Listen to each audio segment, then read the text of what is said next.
ನಮಸ್ಕಾರ ನೋಡ್ಸಂದ್ರೆ ಕೊನೆಗೂ ಕರ್ನಾಟಕ ಸಾರಿಗೆ ಇಲಾಖೆಯಿಂದ ಹೊಸದಾಗಿ ಅಧಿಸೂಚನೆ ರಿಲೀಸ್ ಮಾಡಿದ್ದಾರೆ. ಈ ಒಂದು ನೋಟಿಸ್ ಆಗಿರುವಂತ ದಿನಾಂಕ 4/12/2025 ಕರ್ನಾಟಕ ಸಾರಿಗೆ ಇಲಾಖೆ. ಬಟ್ ಇದು KPC ಇಂದ ಅಧಿಸೂಚನೆ ಆಗಿರತ್ತೆ. ಇಲ್ಲಿ ಕಾಣಿಸ್ತಾ ಇರಬಹುದು 4/12/2025 ಹೊಸದಾಗಿ ಅಧಿಸೂಚನೆ ರಿಲೀಸ್ ಮಾಡಿದ್ದಾರೆ. ನಾನು ಮುಂಚಿತವಾಗಿನೇ ತಿಳಿಸ್ಕೊಟ್ಟಿದ್ದೆ ಈ ಒಂದು ವರ್ಷದಲ್ಲಿ ಏನ್ ಮಾಡ್ಬೇಕಲ್ಲ ಎಲ್ಲ ಒಂದು ಇಲಾಖೆಯಿಂದ ನೋಟಿಸ್ ಬಂದೇ ಬರುತ್ತೆ ಅಂತ ಹೇಳಿ. ಈಗ ಒಂದಾದ್ಮೇಲೆ ಒಂದು ಕರ್ನಾಟಕ KPS ಇಲಾಖೆ ಸಾರಿಗೆ ಇಲಾಖೆ ನೋಟಿಸ್ಗಳನ್ನ ತಿಳಿಸ್ಕೊಟ್ಟಿದ್ದಾರೆ. ಈಗ ನಿನ್ನೆನೆ CM ಸಿದ್ದರಾಮಯ್ಯ ಅವರು ಟ್ವೀಟ್ ಮೂಲಕ ತಿಳಿಸ್ಕೊಟ್ಟಿದ್ದಾರೆ. ಈಗ ಪ್ರಸ್ತುತ ಕರ್ನಾಟಕ ಸಾರಿಗೆ ಇಲಾಖೆಯಲ್ಲಿ 10,000 ಪೋಸ್ಟ್ಗಳಿದಾವೆ.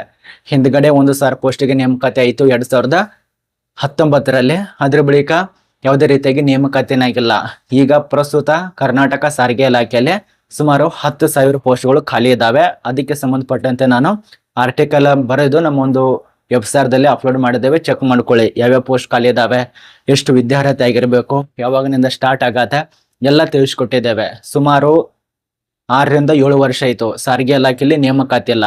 ಈಗ ಪ್ರಸ್ತುತ ನಿನ್ನೆ ಶಕ್ತಿ ಯೋಜನೆ ಸಂಬಂಧಪಟ್ಟಂತೆ 2.5 ವರ್ಷ ಆಯ್ತಲ್ಲ, ಅದನ್ನ ಕಾರ್ಯಕ್ರಮದಲ್ಲಿ ಒಂದು ಟ್ವೀಟ್ ಮೂಲಕ ತಿಳಿಸ್ಕೊಟ್ಟಿದ್ದಾರೆ. 10,000 ಕರ್ನಾಟಕ ಸಾರಿಗೆ ಇಲಾಖೆಯಲ್ಲಿ ಖಾಲಿ ಇದಾವೆ. ಅದು ಯಾವಾಗ ನೇಮಕಾತಿ ಆಗತ್ತೆ ಎಲ್ಲ ವಿವರವಾಗಿ ತಿಳಿಸ್ಕೊಟ್ಟಿದ್ದಾರೆ. ಎಲ್ಲ ವಿವರ ಟ್ವೀಟ್ ಮೂಲಕ ತಿಳಿಸ್ಕೊಟ್ಟಿರುವಂತ ಮಾಹಿತಿ ನಮ್ಮ ಒಂದು ಟೆಲಿಗ್ರಾಮ್ ಗ್ರೂಪ್ಸಲ್ಲಿ ಕೊಟ್ಟಿದ್ದೇನೆ, ಚೆಕ್ ಮಾಡ್ಕೊಳ್ಳಿ. ಬನ್ನಿ ಇದ್ರ ಬಗ್ಗೆನೇ ತಿಳಿಸ್ಕೊಡ್ತೇನೆ. ಮತ್ತೆ ಈ ಒಂದು ಚಾನಲ್ ಅನ್ನು ಯಾರು ಸಬ್ಸ್ಕ್ರೈಬ್ ಆಗಿಲ್ಲ, ಫೇಸ್ಬುಕ್ದಲ್ಲಿ ನೋಡ್ತಿರೋರು ಫಾಲೋ ಮಾಡ್ಕೊಳ್ಳಿ, ಮತ್ತು ಯೂಟ್ಯೂಬ್ದಲ್ಲಿ ನೋಡ್ತಿರೋರು ಸಬ್ಸ್ಕ್ರೈಬ್ ಮಾಡ್ಕೊಳ್ಳಿ. ಬನ್ನಿ ಇಲ್ಲಿ ತಿಳಿಸ್ಕೊಟ್ಟಿರುವಂತ ಮಾಹಿತಿ. ಇಲ್ಲಿ ಒಂದು ಲೆಟರ್ ಅನ್ನು ಕಳಿಸ್ಕೊಟ್ಟಿದ್ದಾರೆ. ಇವರಿಂದ ಇವರಿಗೆ ಕರ್ನಾಟಕ ಸರ್ಕಾರ ಕಾರ್ಯದರ್ಶಿ ಸಿಬ್ಬಂದಿ ಮತ್ತು ಆಡಳಿತ ಸುಧಾರಣೆ ಇಲಾಖೆ ವಿಧಾನಸೌಧ ಬೆಂಗಳೂರು. ಇವರಿಂದ ಕಾರ್ಯದರ್ಶಿ ಕರ್ನಾಟಕ ಲೋಕ ಸೇವಾ ಆಯೋಗ ಉದ್ಯೋಗ ಸೌಧ, ವಿಧಾನಸೌಧನೋ ಉದ್ಯೋಗ ಸೌಧನೋ ಗೊತ್ತಾಗ್ತಲ್ಲ, ಒಟ್ಟಾರೆ ಉದ್ಯೋಗ ಸೌಧ ಅಂತ ಹಾಕಿದ್ದಾರೆ. ಬೆಂಗಳೂರು ಇವರಿಗೆ ಕಳಿಸ್ಕೊಟ್ಟಿದ್ದಾರೆ. ಇಲ್ಲಿ ಏನ್ ತಿಳಿಸ್ಕೊಟ್ಟಿದ್ದಾರೆ ನೋಡ್ಕೊಳ್ಳಿ. ಇದು ಆಫೀಸಲ್ಲಿ ಇರುವಂತ ಕರ್ನಾಟಕ ಸರ್ಕಾರದಿಂದ ಬಂದಿರುವಂತ ನೋಟಿಫಿಕೇಶನ್ ಯಾವುದೇ ರೀತಿಯಾಗಿ ಗೊಳ್ಳಲ್ಲ.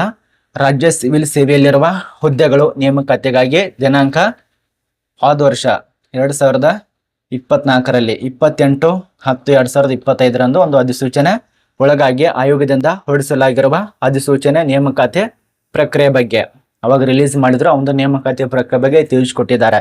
ಈ ಒಂದು ಮೇಲ್ಕಂಡ ವಿಷಯಕ್ಕೆ ಸಂಬಂಧಿಸಿದಂತೆ ಉಲ್ಲೇಖ ಸಂಖ್ಯೆ ಕೊಟ್ಟಿದ್ದಾರೆ. ಒಂದು ಸರ್ಕಾರದ ದಿನಾಂಕ 9/10/2025 ಪತ್ರದ ಕಡೆಗೆ ಗಮನ ಸೆಳೆಯಲಾಗಿದೆ. ಅವಾಗ ರಿಲೀಸ್ ಮಾಡೋದು ಈಗ ಗಮನ ಕೊಟ್ಟಿದೆ ಸರ್ಕಾರ. ಇನ್ನು ಆಯೋಗವು ದಿನಾಂಕ ಡೇಟ್ ಕೊಟ್ಟಿದ್ದಾರೆ 2024 ಇದೆ. ಅಧಿಸೂಚನೆ ಲೋಕೋಪಯೋಗಿ ಇಲಾಖೆಯಲ್ಲಿ ಸಹಾಯಕ ಕಾರ್ಯಪಾಲಕ ಇಂಜಿನಿಯರಿಂಗ್, ಅದ ನಂತರ ಗ್ರೇಡ್ 1 RCPC ಅಂತೇಳಿ ಸುಮಾರು 29+1 ಹುದ್ದೆ, ಟೋಟಲ್ ಆಗಿ 30 ಪೋಸ್ಟ್ ಒಂದು ಕಡೆ. ಅದ ನಂತರ ಹುದ್ದೆಗಳು ಮತ್ತು ಹೈದರಾಬಾದ್ ಕರ್ನಾಟಕ ಸ್ಥಳೀಯ ವೃಂದಕ್ಕೆ 12 ಪೋಸ್ಟ್, 11+12 ಪೋಸ್ಟ್ ಇರತ್ತೆ. 11+1 12 ಹುದ್ದೆಗಳಿಗೆ ನೇಮಕಾತಿಗೆ ಸಂಬಂಧಿಸಿದಂತೆ ಹಾಗೂ ದಿನಾಂಕ ಇದು 2024 ಇದೆ. ಅಧಿಸೂಚಿತ ಸಾರಿಗೆ ಇಲಾಖೆಯಲ್ಲಿ ವೃಂದಕ್ಕೆ 6 ಹುದ್ದೆಗಳು ನೇಮಕಾತಿಗೆ ಇಲ್ಲಿ ನೋಡಿ ಸಾರಿಗೆ ಇಲಾಖೆಯಲ್ಲಿ ಮೋಟಾರ್ ವಾಹನ ನಿರೀಕ್ಷಕ, ಈ ಒಂದು ಮೋಟಾರ್ ವಾಹನ ನಿರೀಕ್ಷಕ ಉಳಿಕೆ ಮೂಲ ವೃಂದಕ್ಕೆ 70 ಹುದ್ದೆಗಳನ್ನ ಮತ್ತು ಹೈದರಾಬಾದ್ ಕರ್ನಾಟಕ ಸ್ಥಳೀಯ ವೃಂದಕ್ಕೆ ಸಂಬಂಧಪಟ್ಟಂತೆ 6 ಹುದ್ದೆಗಳ ನೇಮಕಾತಿಗೆ ಸಂಬಂಧಿಸಿದಂತೆ ವಿಶೇಷ ಪ್ರಕರಣವೆಂದು ಪರಿಗಣಿಸಿ ಸದರಿ ಹುದ್ದೆಗಳ ಬಗ್ಗೆ ಒಂದು ಪ್ರಮಾಣ ಪತ್ರ ಇವರಿಗೆ ಕಳಿಸಿಕೊಟ್ಟಿದ್ದಾರೆ. ಅದನ್ನೇ ತಿಳಿಸಿಕೊಟ್ಟಿದ್ದಾರೆ. ಅದರಲ್ಲಿ ಈ ಒಂದು ಹುದ್ದೆಗಳನ್ನ ನೇಮಕಾತಿಗೆ ಸಂಬಂಧಪಟ್ಟಂತೆ ಈಗ ನೋಟಿಸ್ ಅನ್ನ ಕಳಿಸಿಕೊಟ್ಟಿದ್ದಾರೆ. ಇನ್ನು ಇದೇ ಒಂದು ವಾರದಲ್ಲಿ ಈಗ 2025 ಮುಗಿತಾ ಬರ್ತಾ ಇದೆ. ಮುಂದಿನ ವರ್ಷದಲ್ಲಿ 2026 ಸ್ಟಾರ್ಟ್ ಆಗತ್ತೆ. ಜನವರಿ ಅಥವಾ ಡಿಸೆಂಬರ್ ಕೊನೆ ವಾರದಲ್ಲಿ ಒಂದು ನೋಟಿಸ್ ಬರತ್ತೆ. ಇದಕ್ಕೆ ಸಂಬಂಧಪಟ್ಟಂತೆ ಬತ್ತಂದ್ರೆ ರೆಡಿ ಮಾಡಿ ತಿಳಿಸ್ಕೊಡ್ತೇನೆ. 2 ಯಾವ ಪೋಸ್ಟ್ ಅಂದ್ರೆ ಮೋಟಾರ್ ವಾಹನ ನಿರೀಕ್ಷಕರು 1 ಪೋಸ್ಟ್, ಅದ ನಂತರ ಸಹಾಯಕ ಕಾರ್ಯಪಾಲಕ ಇಂಜಿನಿಯರಿಂಗ್ ಗ್ರೇಡ್ 1 ಇದೊಂದು, ಅದ ನಂತರ ಲೋಕೋಪಯೋಗಿ ಇಲಾಖೆಯಲ್ಲಿ ಖಾಲಿ ಇರುವಂತ ಈ ಪೋಸ್ಟ್. ಇದ್ರ ಬಗ್ಗೆನೇ ತಿಳಿಸ್ಕೊಟ್ಟಿದ್ದಾರೆ.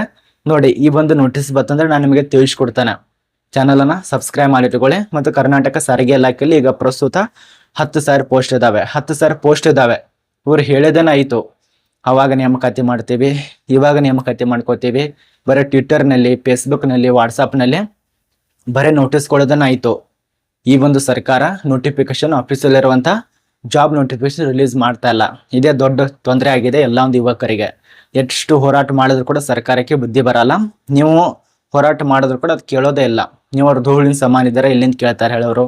ಇದ್ರ ಬಗ್ಗೆ ನಾನು ಜಾಸ್ತಿ ಹೇಳಲ್ಲ, ಈಗಾಗಲೇ ನಾನು ತುಂಬಾ ವಿಡಿಯೋ ಮಾಡಿ ತಿಳಿಸ್ಕೊಟ್ಟಿದ್ದೇನೆ. ಇನ್ಸ್ಟಾಗ್ರಾಮು, ಫೇಸ್ಬುಕ್, ವಾಟ್ಸಾಪು ನೀವೇ ನೋಡಿದಿರಾ. ಈಗ ಇದಕ್ಕೆ ಸಂಬಂಧಪಟ್ಟಂತೆ ಮಾಹಿತಿ ನಮಗೆ ಅರ್ಥ ಆಗಿದೆ ಅಂತ ಅನ್ಕೋತೇವೆ.